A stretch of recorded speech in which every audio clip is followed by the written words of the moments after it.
नमस्कार बच्चों, जय श्री कृष्णा। स्वागत है आपका 11th होम साइंस की क्लास में। तो बच्चों, हम 12th लेसन पढ़ रहे थे, पोषण, स्वास्थ्य एवं स्वच्छता। बच्चों, इस लेसन के अंदर हमने पोषण के बारे में अध्ययन किया था। पोषण के क्या लाभ है, पोषण की क्यों आवश्यकता है, इसके बारे में अध्ययन किया। और शिशुअवस्था के दौरान पोषण, स्वास्थ्य और स्वच्छता के बारे में भी अध्ययन किया। शिशुओं को किस प्रकार के आहार की आवश्यकता होती है, पोषण की आवश्यकता होती है, इसके बारे में अध्ययन किया। स्तनपान क्या है, स्तनपान के क्या लाभ हैं, और पूरक आहार क्या होता है, पूरक आहार देते समय किन किन बातों का हमें ध्यान रखना चाहिए, प्रतिरक्षण किसे कहते हैं, और शिशुओं की पोषण संबंधी समस्याओं के बारे में भी अध्ययन किया। पूर्व विद्यालय बच्चों को पोषण संबंधी आवश्यकताओं के बारे में अध्ययन किया। और पूर्व विद्यालय बच्चों के पौष्टिक भोजन देने के लिए हमें किन किन बातों का ध्यान रखना चाहिए, इसके बारे में भी अध्ययन किया था हमने। और कल हमने पूर्व विद्यालय बच्चों के आहार योजना बनाना हम सीख रहे थे। और बच्चों, आज हम उसी को आगे कंटिन्यू करेंगे कि पूर्व विद्यालय बच्चों की आहार योजना हम किस प्रकार से बना सकते हैं, है ना। और पूर्व विद्यालय बच्चों को भोजन कराते समय हमें किन किन बातों का ध्यान रखना चाहिए, ये भी आज हम पढ़ेंगे। प्रतिरक्षण क्या है, वैक्सीन क्या है, इसके बारे में भी पढ़ेंगे। और विद्यालय जाने वाले बच्चों की पोषण, स्वास्थ्य और स्वच्छता के बारे में भी अध्ययन करेंगे। और विद्यालय जाने वाले बच्चों की पोषण संबंधी आवश्यकताओं के बारे में भी आज हम पढ़ेंगे। और विद्यालय जाने वाले बच्चों की आहार आयोजन किस प्रकार से हमें करना चाहिए, इसके बारे में भी हम अध्ययन करेंगे। तो चलते बच्चों हम टेक्स्ट बुक की ओर। देखिए बच्चों, आज हम पढ़ेंगे कि पूर्व विद्यालय जो बच्चे होते हैं उनको अल्पाहार में, यानी कि स्नैक्स में, नाश्ते में, ब्रेकफास्ट में या फिर भोजन में किस प्रकार से हम इनकी आहार योजना करें, है ना। आहार आयोजन किस प्रकार से करें, इनके ब्रेकफास्ट का आहार आयोजन किस प्रकार से करें, और इनके भोजन का आहार आयोजन हम किस प्रकार से कर सकते हैं, उसके बारे में ही हम अध्ययन कर रहे हैं। तो चलते हैं आगे। कामकाजी माँ जो होती है अपर्णा, उनके एक 4 वर्ष का बेटा है, उसका नाम क्या है, राघव, है ना। बहुत ही अच्छा सा एग्जाम्पल दिया है कि एक माँ है जिसका नाम है अपर्णा, उसका एक 4 वर्ष का बेटा है जिसका नाम है राघव। वो उसके लिए आहार योजना बना रही है। वो किस प्रकार से बनाती है, देखो ध्यान दें हम। सुबह का जो नाश्ता है जो राघव को देगी अपर्णा, उसके अंदर उसने 3 बादाम भिगोए हैं उसके लिए। 4 वर्ष का बेटा है, ध्यान रखेंगे आप। अभी आगे प्रश्न आएगा कि 4 वर्ष के बच्चे के लिए आप आहार आयोजन किस प्रकार से करेंगे, ब्रेकफास्ट से लेकर पूरा रात का डिनर तक, है ना। तो सब सुबह का नाश्ते में हम क्या दे सकते हैं उसको, देखो अपर्णा क्या दे रही है, 3 बादाम भिगो रही है, 5 से 6 किशमिश के साथ दूध को बॉईल करके अच्छे से उबाल करके, और इसके साथ साथ गेहूं का दलिया और 1 एप्पल, ये इसको ब्रेकफास्ट के अंदर दे रही है। समझ में आया। तो हम 4 वर्ष के बच्चे के लिए आहार आयोजन करना सीख रहे हैं इसी को देख करके, है ना। तो फिर चलते हैं आगे। स्कूल के टिफिन में वो क्या दे रही है अपर्णा अपने बच्चे को, तो स्कूल के टिफिन में मसले हुए उबले हुए अंडे के साथ 2 बड़े सैंडविच बनाए हैं उसने, है ना।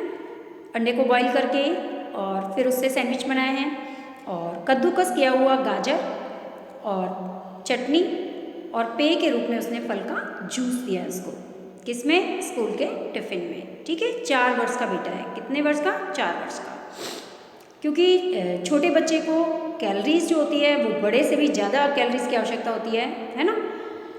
दोपहर का भोजन यदि हम देखें तो दोपहर के भोजन में अपर्णा क्या दे रही है अपने बच्चे को, देखिए उन्होंने पालक और चावल और दही, उबले हुए चने और टमाटर की चाट बनाई है। देखो उन्होंने क्या किया है, पालक लिए हैं, पालक और चावल बनाए हैं, है ना, पालक बनाए हैं, चावल बनाए हैं और दही है, और इसके साथ ही उबले हुए चने और टमाटर की चाट बना करके और बच्चे को दोपहर के भोजन में इस तरीके से उसने आहार दिया है। शाम का जो अल्पाहार है 4-5 बजे जो बच्चे को ब्रंच देते हैं हम, उसके अंदर उसने दूध का शेक बनाया है। उसके अंदर शेक के अंदर आप बनाना डाल सकते हो, एप्पल डाल सकते हो, उसको मिलाकर शेक बना सकते हो। और इसके साथ ही उसकी पसंद का कोई भी स्नैक्स उसको दिया है ना। और थोड़ी सी मूंगफली के दाने भी उसने दिए हैं, है ना। तली हुई मूंगफली, नमक मिर्ची लगी हुई, है ना, फ्राई की हुई, या फिर सेकी हुई मूंगफली दी है ना। तो ऐसा भी दे सकती है। तो ये शाम का हल्का ब्रेकफास्ट है जिसके अंदर शेक है प्लस थोड़ी सी मूंगफली है। मूंगफली के साथ आप गुड़ की चिक्की दे सकते हो चाहो तो, है ना। तो ये आपका स्नैक्स भी हो जाएगा और मूंगफली भी हो जाएगी साथ में, है ना। अब आता है रात्रि का भोजन। रात्रि का भोजन जो है अपर्णा अपने राघव को क्या दे रही है, देखो रात्रि के भोजन में दाल दे रही है, या तो दाल दे रही है या फिर चिकन दे रही है ना। क्योंकि दोनों से ही प्रोटीन मिलता है, तो यदि नॉनवेज खाता है तो चिकन दे सकते हो, नहीं तो फिर दाल दे सकते हो, दाल, चपाती और एक कोई भी ग्रीन वेजिटेबल, ठीक है, ये उसने अपने भोजन के अंदर बनाई है। और कोई भी पालक है, मेथी है, बथुआ है ना, हरी सब्जी कोई भी बनाई हो, गोभी है, कोई भी। तथा अब आप अपर्णा के द्वारा अपने इस बच्चे के लिए संतुलित आहार की योजना बनाने और परोसने के स्तर को कैसे जांचेंगे। अब आप किस प्रकार से जांचेंगे, यहाँ पर ये प्रश्न कर रही है कि हम किस तरीके से जांचेंगे। देखो बादाम है यहाँ पर, तो बादाम में प्रोटीन मिल रहा है, किशमिश जो है से कार्बोहाइड्रेट मिल रहा है, दूध से कैल्शियम मिल रहा है, गेहूँ से भी कार्बोहाइड्रेट मिल रहा है ना, दलिए से जो है वो भी कार्बोहाइड्रेट मिल रहा है, और सेब से जो है विटामिन्स मिल रहे हैं, है ना। स्कूल का टिफिन में इसने मसले हुए उबले हुए अंडा लिया है, जिससे क्या मिल रहा है, प्रोटीन मिल रहा है। दाल की जगह अंडे ले लिए, अंडे नहीं है तो आप दाल बना सकते हो, है ना, दाल बना सकते हो, और या फिर अंकुरित खिला सकते हो, या फिर दाल बना सकते हो। और सैंडविच लिया है, सैंडविच के अंदर इसने जो है ब्रेड लिए, कार्बोहाइड्रेट उसमें मिल रहा है, कार्बोहाइड्रेट मिल रहा है उससे। और कद्दूकस किया हुआ गाजर है, गाजर से विटामिन ए मिल रहा है। चटनी में विभिन्न प्रकार के पदार्थ है, धनिया है, मिर्ची है, टमाटर है ना, तो इससे सभी प्रकार के विटामिन की जो है वो पूर्ति हो रही है। और पेय के रूप में फल का जूस लिया है, तो इससे विटामिन सी भी मिल रहा है। तो इस प्रकार से सभी पोषक तत्वों की जो है वो आपूर्ति हो रही है। दोपहर के भोजन के अंदर भी इसने पालक लिया है, जिससे आयरन मिल रहा है उसको। चावल से कार्बोहाइड्रेट मिल रहा है, दही जिससे विटामिन सी भी मिलता है ना। उबले हुए चने और टमाटर की चाट, उबले हुए चने से प्रोटीन मिल रहा है और टमाटर से विटामिन सी मिल रहा है ना।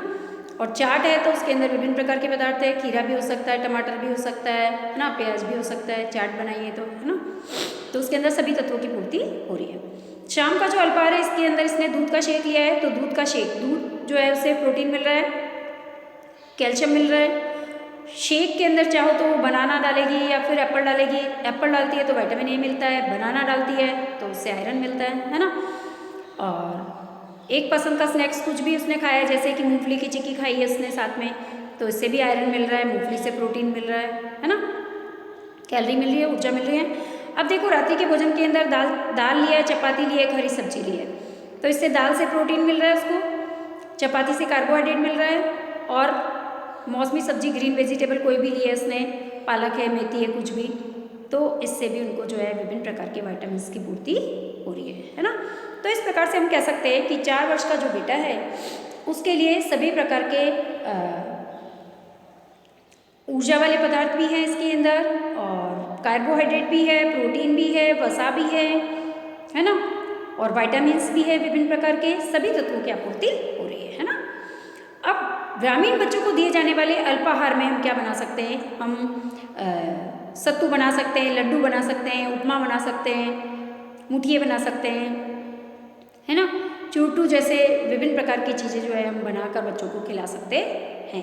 अल्पाहार के अंदर हम जो है खमन बना सकते हैं, ढोकले बना सकते हैं, है ना, और साजिया बना सकते हैं, पोहे बना सकते हैं, उपमा बना सकते हैं, अंकुरित बना सकते हैं, है ना, हाँ बहुत सारी चीज़ें बना सकते हैं, सेवइयाँ बना सकते हैं, दलिया बना सकते हैं, लापसी बना सकते हैं, हलवा बना सकते हैं, है ना, बहुत सारी चीज़ें बना सकते हैं हम ग्रामीण बच्चों के लिए। अल्पाहार में हम ये सब चीज़ें बना सकते हैं, क्योंकि ये पारंपरिक रूप से निर्मित होते हैं तथा ये पौष्टिक भी होते हैं, और इसमें वसा भी होती है और कार्बोहाइड्रेट भी प्रचुर मात्रा में पाया जाता है। ग्रामीण बच्चों के अत्यधिक सक्रिय होने के कारण ही उनकी ऊर्जा की आवश्यकता बढ़ जाती है। अब ग्रामीण बच्चे जो होते हैं वो अधिक सक्रिय होते हैं, एक्टिव ज़्यादा होते हैं शहरी बच्चों की अपेक्षा, है ना, तो एक्टिव ज़्यादा होने के कारण उनको ऊर्जा की आवश्यकता भी ज़्यादा होती है। तो इसीलिए उनकी इन ज़रूरतों के अनुसार ही उनको पर्याप्त कैलोरी देने के लिए अल्पाहार या स्नैक्स जो है वो इस प्रकार का होना चाहिए, जिसमें कि जो है ज़्यादा से ज़्यादा उनको जो है उनके अल्पाहार में वसा भी हो और शर्करा जो है कार्बोहाइड्रेट प्रचुर मात्रा में हो, जिससे कि उनको ऊर्जा अच्छे से मिल सके। ठीक है, अब देखिए कम लागत वाले अल्पाहार या स्नैक्स के कुछ उदाहरण यहाँ पर दे रखे हैं। अभी हमने देखा कि 4 वर्ष के बच्चे के लिए हम किस प्रकार से आहार आयोजन करेंगे, स्नैक्स में क्या क्या बना सकते हैं, और भोजन में लंच में क्या बना सकते हैं, डिनर में क्या बना सकते हैं, ब्रंच में क्या बना सकते हैं, सभी हमने देखा। अब कम लागत वाले स्नैक्स जो है हम किस प्रकार से बनाएं, है ना, जिससे कि हमारे लागत भी कम आए और पौष्टिक हो, है ना, उससे बच्चों को लाभ मिले। तो इससे हम सोयाबीन की दाल है, सूरजमुखी के जो बीज हैं उनको समान मात्रा में लेकर पीस सकते हैं, मिला सकते हैं, और मिला करके फिर इससे हम इस मिश्रण को इसमें दही डालकर इसको रख सकते हैं और इससे खमीर उठाकर हम ढोकले बना सकते हैं, है ना। तो ये कम लागत के अंदर हम जो है वो स्नैक्स तैयार कर सकते हैं बच्चों के लिए। फिर हम मीठी चिक्की बना सकते हैं जिसके अंदर मूंगफली और गुड़ की जो हम बनाते ही हैं घर के अंदर, है ना। तो कम लागत, बहुत ही कम लागत के अंदर अच्छी से पौष्टिक जो है अल्पाहार बन जाता है इससे, मूंगफली और गुड़ की। बहुत ही ईजी भी है और हम बनाएंगे जब आप स्कूल आएंगे तो, है ना। अब देसी खाद्य पदार्थ जैसे कि चावल है, लोबिया है, काले चने हैं, चौलाई है, इनका आटा और गुड़ समान मात्रा में हम मिला सकते हैं। देखो, चावल आसानी से उपलब्ध हो जाते हैं, लोबिया, काले चने ये भी आसानी से उपलब्ध होते हैं, चौलाई का आटा भी आसानी से उपलब्ध हो जाता है, गुड़ भी हमारे घर में होता ही है ना। तो इन सभी पदार्थ को लेकर के हम पीसेंगे। अब इनको मिला करके हम जो है मूंगफली का तेल डाल करके इसके अंदर और स्नैक्स तैयार कर सकते हैं।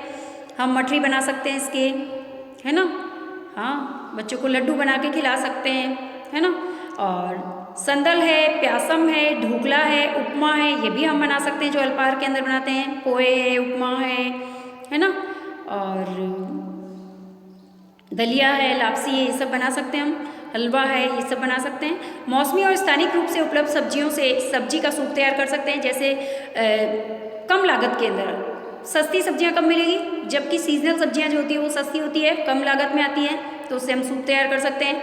टमाटर है, पालक है ना, इनसे हम गाजर है, इनसे हम जो है सूप तैयार कर सकते हैं मटर वगैरह से, है ना। और सूप बच्चों को दे सकते हैं जो पौष्टिक होगा।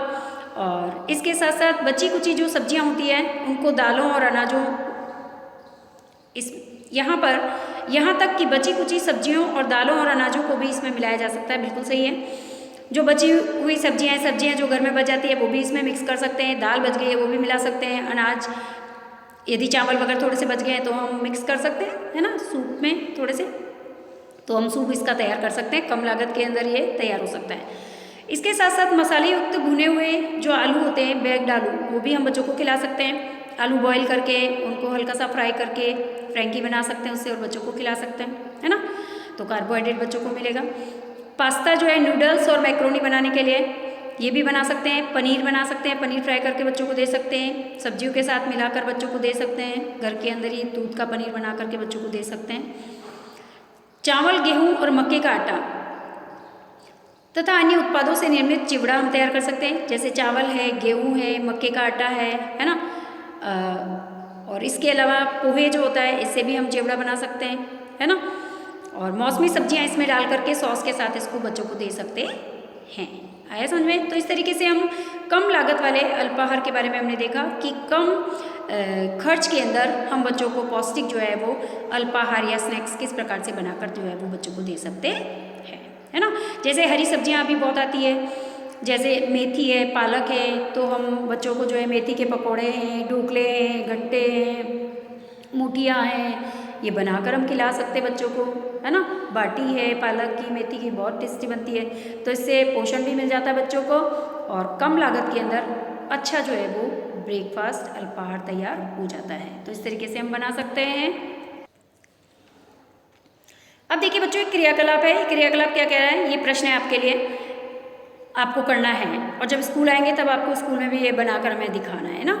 देखो, आपको कहा गया कि एक 4 वर्ष का बच्चा है, उसके एक दिन यानी कि सुबह 10 बजे से लेकर शाम को 6 बजे तक आपको उसकी देखभाल करनी है। तो आप किस तरीके से उसका सुबह का नाश्ता देंगे, टिफिन उसके साथ डालेंगे, दोपहर का भोजन क्या देंगे, शाम का अल्पाहार क्या देंगे और रात्रि का भोजन क्या देंगे, ठीक है।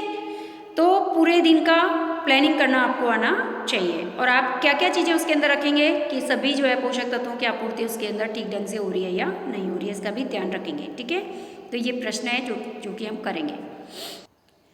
अब देखिए बच्चों, विशेष आवश्यकताओं वाले बच्चों को खिलाना, यानी कहने का मतलब ये है कि बच्चों को जब हम भोजन कराते हैं तो भोजन कराते समय हमें किन किन बातों का ध्यान रखना चाहिए, है ना।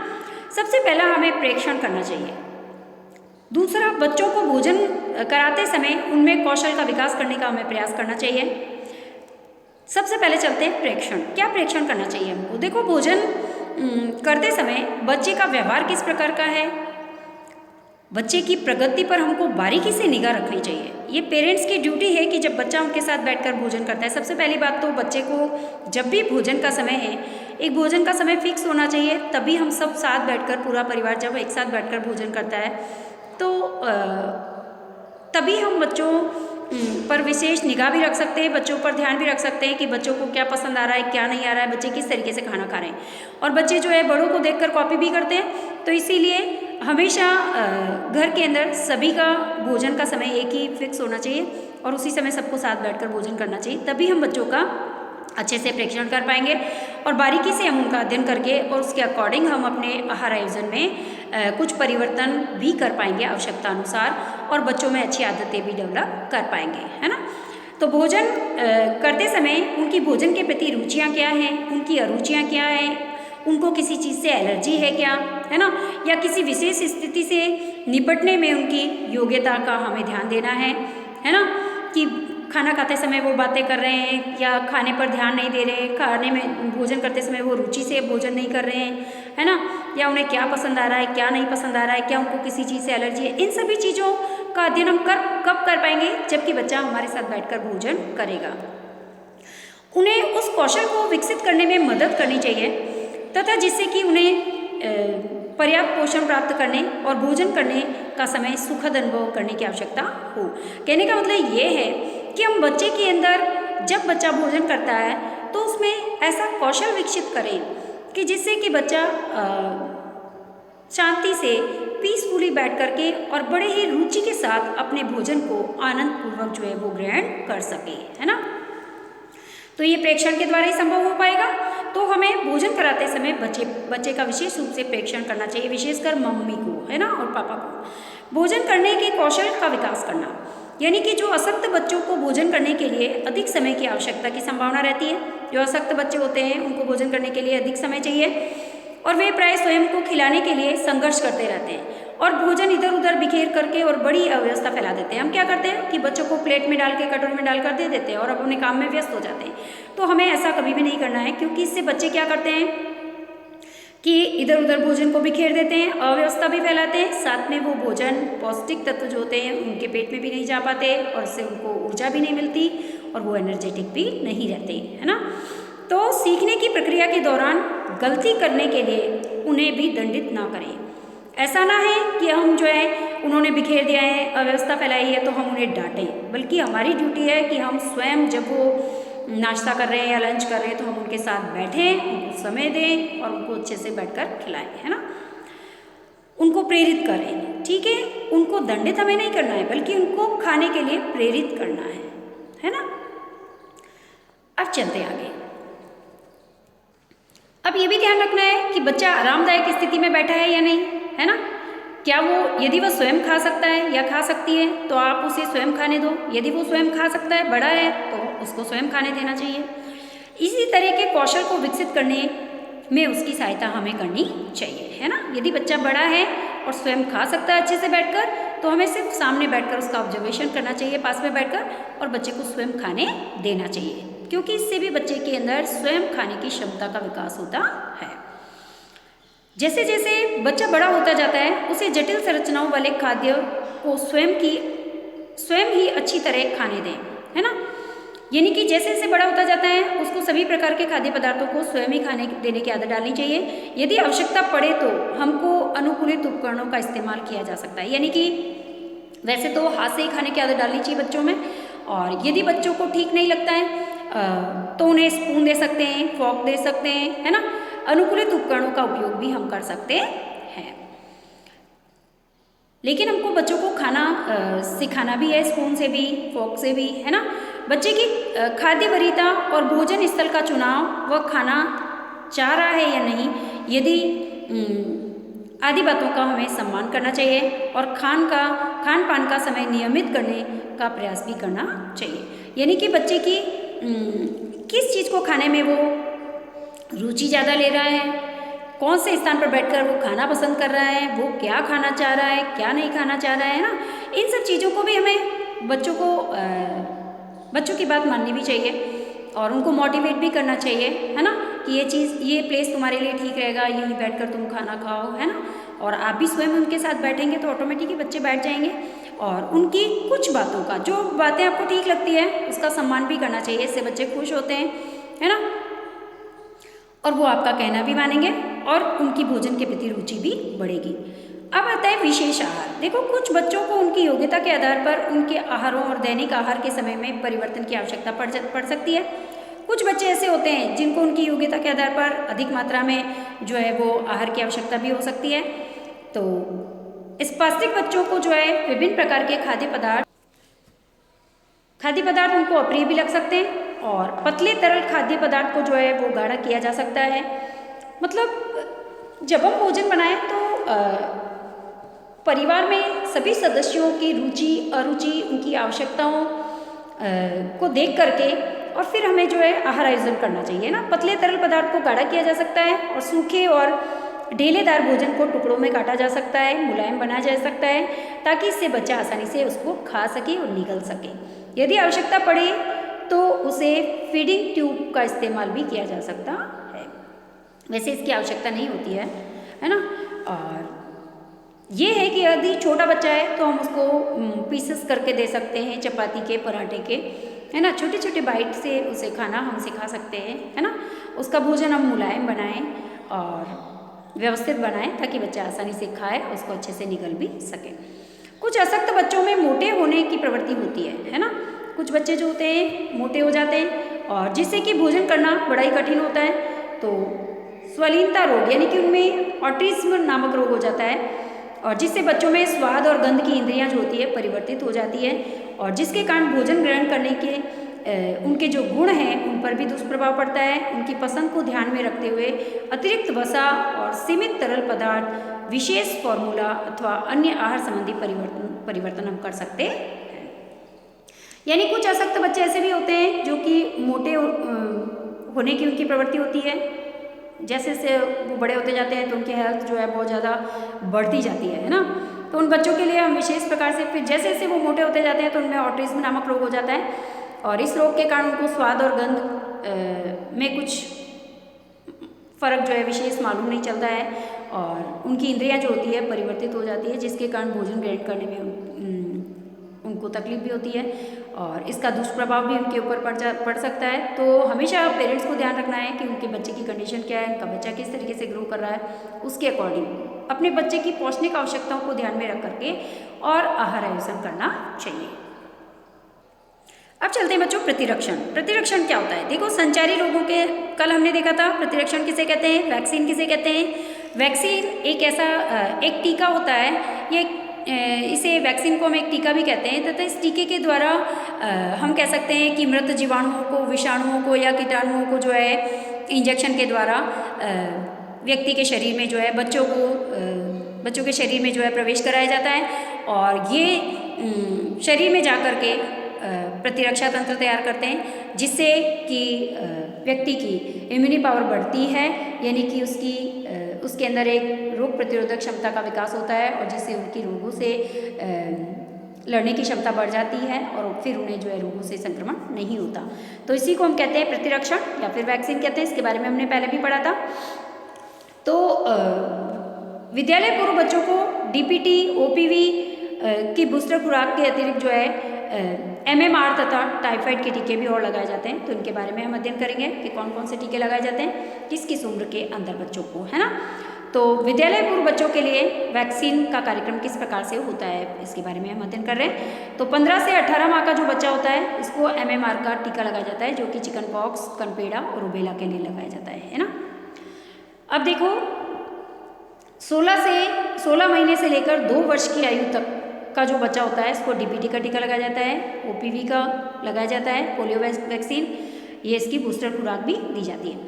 2 वर्ष का जो बच्चा होता है, इसको टाइफाइड का टीका लगता है। 5 वर्ष की आयु के अंदर DT का टीका लगता है, और 10 से 16 वर्ष की आयु के अंदर टिटनेस टॉक्साइड का टीका लगता है, जिसको हम कहते हैं TT, ठीक है। और 18, 24, 30 और 36 महीने का जब बच्चा हो जाता है, तो इसमें इनको विटामिन ए की ड्रॉप्स जो है वो पिलाई जाती है। तो इस प्रकार से बच्चों में प्रतिरक्षण किया जाता है अलग अलग उम्र के अंदर, ठीक है। अब चलते हैं, कुछ क्वेश्चन है जो कि हमें करने हैं, बहुत ही इंपॉर्टेंट क्वेश्चन है, ध्यान दीजिए। आपके 4 वर्षीय बच्चे को कितनी किलो कैलोरी की ऊर्जा की आवश्यकता होती है? तो 4 वर्षीय बच्चे को कितनी किलो कैलोरी की आवश्यकता होगी, ये हमने कल पढ़ा था। आप लिखेंगे इसका आंसर। विद्यालय पूर्व बच्चों के आहार में आयोडीन, लौह तत्व, कैल्शियम, प्रोटीन का क्या महत्व है, इसके बारे में भी हमने अध्ययन किया, ये भी आपको करना है। विद्यालय पूर्व बच्चों के लिए आहार योजना बनाते समय किन किन बातों का ध्यान रखना है, अभी हमने पढ़ा है इसको, है ना। और इसके साथ साथ विद्यालय पूर्व बच्चों के आहार में स्नैक्स क्यों महत्वपूर्ण है, अल्पाहार उन्हें देना चाहिए। और MMR का टीका किस रोग के लिए लगाया जाता है, अभी हमने पढ़ा है कि ये खसरा, कनपेड़ा और रूबेला के लोगों के लिए लगाया जाता है। 15 से 18 महीने की आयु में बच्चे को लगाया जाता है। तो इन सभी प्रश्नों के उत्तर हमें जो है वो करने हैं। अब देखिए, 4 वर्षीय बच्चे को कितनी किलो कैलोरी की आवश्यकता होती है, ऊर्जा की आवश्यकता होती है। तो 4 वर्ष के बच्चे के लिए 1690 किलो कैलोरी ऊर्जा की आवश्यकता होती है। इस तरीके से हम सभी प्रश्नों के उत्तर ढूंढेंगे और करेंगे, है ना। बहुत ही इंपॉर्टेंट प्रश्न है। तो बच्चों, आज हमारी क्लास यहीं कंप्लीट होगी। धन्यवाद बच्चों, जय श्री कृष्णा। नेक्स्ट टॉपिक हम नेक्स्ट क्लास के अंदर कंटिन्यू करेंगे।